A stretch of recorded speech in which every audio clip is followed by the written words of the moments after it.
सुनील भाई साहब, दो चीजें। एक तो मैं फिर चाहूंगा कि मानिक सरकार के ऊपर आप मैं इसलिए बार बार थोड़ा इससे इमोशनल, मुझे लगता है कि जो ईमानदार लोग बहुत कम है, गिनती में शायद उंगली की 10 गिनती में नहीं आएंगे इस देश में। और शायद उनकी कमाई यही है कि आज एक ना, मैंने उनकी शक्ल नहीं देखी, आपने हो सकता है रूबरू मिले हो, मैं उनसे कभी नहीं मिला हूं। आज इस शो में बैठ के हम और आप उनकी याद कर रहे हैं और इज्जत से इज्जत दे रहे हैं। मेरे ख्याल में वो उनकी शायद कई स्टोरी बिल्डिंग होती और कई एकड़ का फार्म होता, हम और आप उनका नाम भी नहीं ले रहे होते। तो ये उनकी कमाई और किसी भी पॉलिटिकल व्यक्ति की कमाई होती। तो एक मिनट उस पर भी अगर आप बोल देंगे। लेकिन एक और चीज जरा आपसे पॉलिटिकल सवाल जरा मैं समझ लूं। राजस्थान में आम आदमी पार्टी, बीएसपी, एसपी भी लड़ने चली गई है। बेनीवाल जी तो खैर लड़ ही रहे हैं आरएलपी। इनका क्या रोल होगा?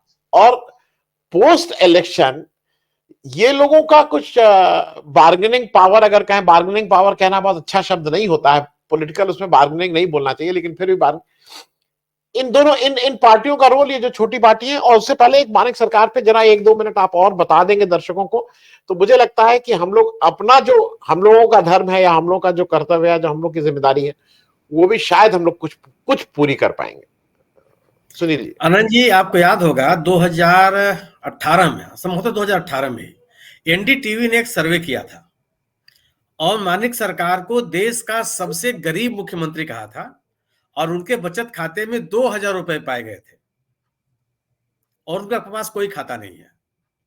उनके श्रीमती जी एक प्राइमरी स्कूल की टीचर हैं, उनके पेंशन से उनका घर चलता है। 4 बार के मुख्यमंत्री हैं लगातार।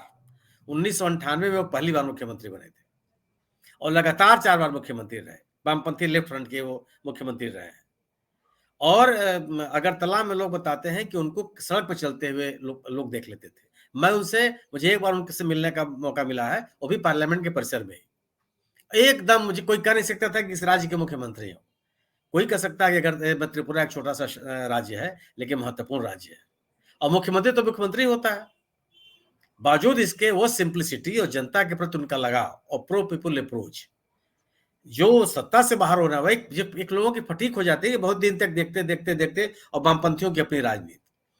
इस देश के लोगों को गर्व करना चाहिए मानिक सरकार जैसे नेताओं के ऊपर कि इस तरह के नेता हमारे बीच में है। और आज भी विपक्ष के नेता के रूप में भी उनके ऊपर कोई असर नहीं है, वैसे ही लोगों से मिलते जुलते हैं। तो एक कीर्तिमान स्थापित किया उन्होंने।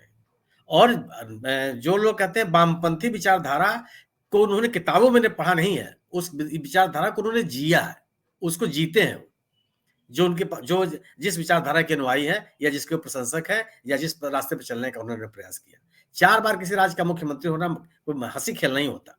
और आपने सही कहा कि जब उस समय अब 2018 में सर्वे में किसी मुख्यमंत्री के, और आज की स्थिति ये नहीं है ना कि 2018 में तो आपके पास जितने खाते हैं सब तुरंत एक आधार कार्ड और पैन कार्ड से पता चल जाता है कहाँ आपके खाते पर रखे हुए हैं। और उसमें भी एक सेविंग अकाउंट और उसमें भी केवल 2000 रुपए। वह अपने पैसे का ज्यादा से ज्यादा हिस्सा पार्टी खर्च के लिए दे देते थे उन्होंने, अपनी सैलरी का। और अपनी पत्नी के सैलरी से उनका घर चलता था। उनकी पत्नी एक स्कूल की टीचर रही।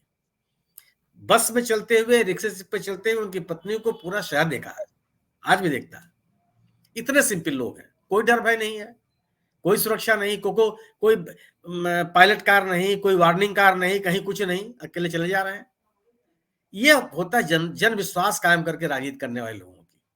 और हमको गर्व है कि हम ऐसे देश के नागरिक हैं जहां मालिक सरकार जैसा मुख्यमंत्री भी है। अब आपने बात कही क्षेत्रीय दलों की। उस राज्य में बेनीवाल साहब और बहुजन समाज पार्टी के का असर रहा है। पिछले 4 चुनाव में अगर आप देख लीजिए राजस्थान में, तो लगभग 19 या 20 एमएलए हुए हैं बहुजन समाज पार्टी के टोटल। आज उनकी स्थिति क्या रह गई है? पिछली बार 5 या 6 जीते थे, सब कांग्रेस में चले गए। जब ये जीते हैं या तो कांग्रेस में चले गए या बीजेपी में चले गए। सर्वाधिक नेचुरल एलाई पसंद इस पार्टी के नेताओं की रही है कांग्रेस, क्योंकि इनका जो एक समर्थक वर्ग है अल्पसंख्यकों का, उसको बचाए रखने के लिए इनकी बाध्यता थी कि अगर वो पार्टी छोड़ रहे हैं तो कम से कम कांग्रेस में जाए, किसी अन्य दल बना जाए, उसमें चले जाते रहे। और इनका मत प्रतिशत लगातार गिरता चला जा रहा है। आप ये देखिए कि 2018 में इनके 6 जीते थे, 190 लड़े थे। बाद में सभी कांग्रेस में शामिल हो गए। इनका वोट प्रतिशत 4.08% था 2018 में। 2013 में इनका वोट प्रतिशत था 3.4 और केवल 3 जीते थे। 2008 में इनका वोट प्रतिशत था 7.60, 6 जीते थे। 2003 में यह घट करके 4% हो गया, 2 जीते। और 2098 में जो सबसे पहले 2.2 इनका मत परसेंट था और इनके 2 कैंडिडेट जीते थे। गोया कि जो मत प्रतिशत है उनमें कभी भी इजाफा नहीं होता हुआ।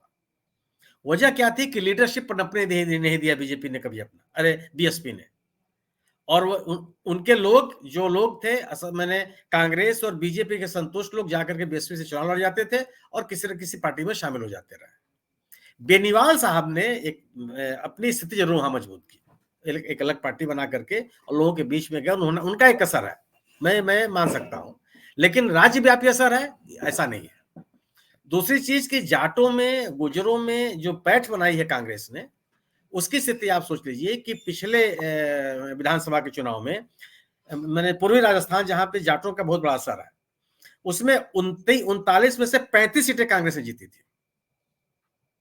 35 सीटें जीती थी और जबरदस्त तरीके से कांग्रेस ने अपना अभियान चलाया था। मतलब जयपुर, दौसा, टोंक, सवाई माधोपुर, भीलवाड़ा, अजमेर, कोटा, झुंझुनू, भरतपुर, धौलपुर, करौली, बारां और अलवर, इन जिलों में जब कांग्रेस का जबरदस्त परफॉर्मेंस था।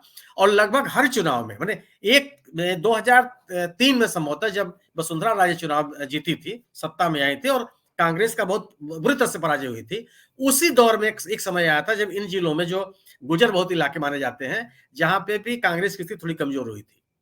अन्यथा अधिकांश विधानसभा चुनाव में इन इलाकों में कांग्रेस का दबदबा रहा और कांग्रेस को लोगों ने व्यापक जन समर्थन दिया।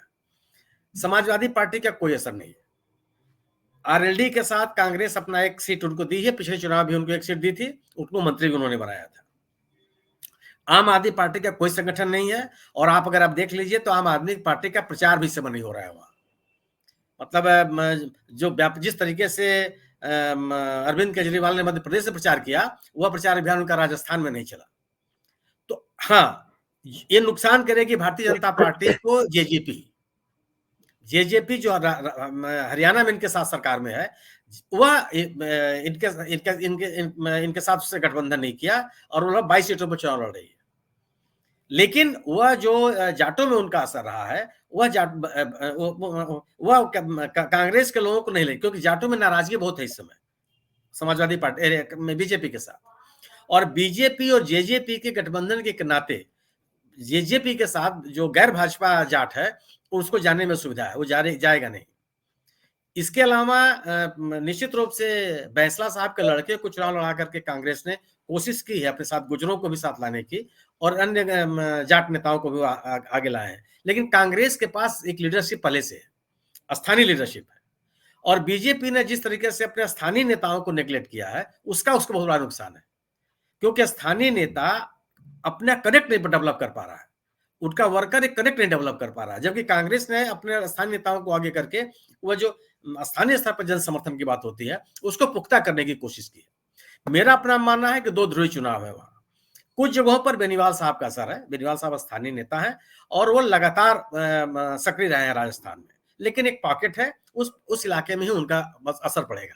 लेकिन वो नुकसान कांग्रेस का भी करेंगे और बीजेपी का भी करेंगे, और मुझे लगता है कि बीजेपी का ज्यादा नुकसान करेंगे।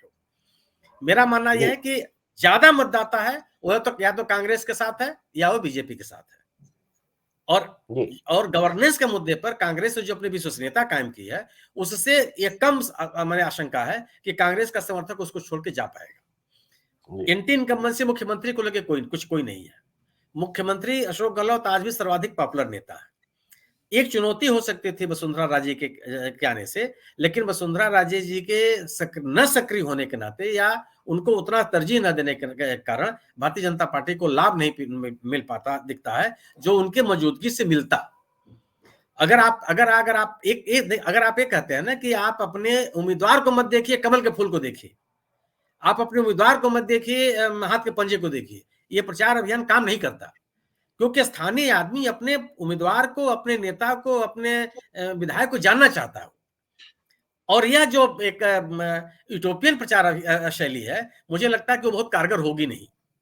तो जो क्षेत्रीय दल हैं, वो उनका, मुझे मेरा मेरा अपना आकलन है कि कहीं भी इस तरह का असर नहीं दिखाई पड़ा जिससे कि लगे कि बेनीवाल साहब को छोड़ो, बेनीवाल साहब के असर को मैं स्वीकार करता हूं, सनी साहब और बेहतर तरीके से बता सकते हैं, लेकिन बेनीवाल साहब के असर को मैं महसूस जानता हूं, लेकिन पैन राजस्थान असर है ऐसा नहीं है।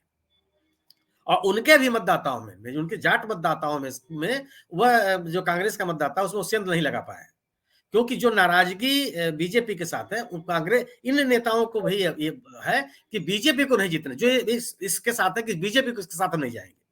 तो जो बीजेपी के विरोध का एक माहौल है जाटों के बीच में या अन्य समाज के बीच में, वह कांग्रेस को की स्थिति को बेहतर करता है और मतों के बंटवारे को रोकता है। और इस घोषणा पत्र के माध्यम से कांग्रेस ने अपनी मौजूदगी को और प्रभावी बना लिया है। जी जी